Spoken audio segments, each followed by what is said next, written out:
wanted to expand on an idea that I was discussing on Twitter. And it's the idea of what happens if we treat infinity, the concept of never ending, as a number. So some people like to joke or throw around this idea that, well, I mean, infinity, we can just add 1 to it. But, I mean, it's infinity. So adding 1 to infinity, I mean, we just land right back at infinity. Okay, so I look at this, and after my boiling blood has sufficiently returned to a liquid, start to diagnose what this could possibly mean. Well, the other side of the coin is, well, if we can add 1 to infinity, I mean, surely we can subtract 1, and that still gets us back to infinity. Now, to help kind of, show where I'm going with this, if infinity is just a number like 2 or 7 or pi or root 73, then let's just call it a variable. We're just going to say that, this equals x and this equals x. Well, hey, x is always allowed to equal x. That's like pretty important in math. So I can just write that infinity plus 1, which equals x, must be equal to infinity minus 1. All right, cool. Well, now let's just get rid of that center bit and rewrite this as infinity plus 1 must equal infinity minus 1.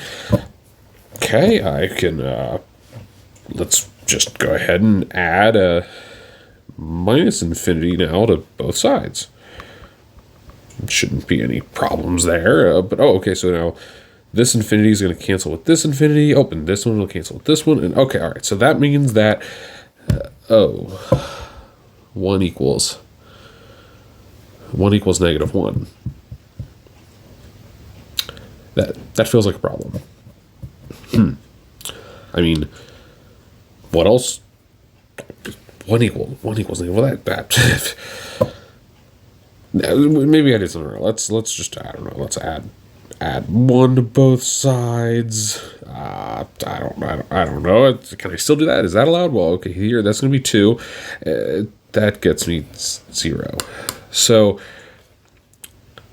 this clearly is an issue, because if we allow this, we're getting down here to 1 equals negative 1 or 2 equals 0.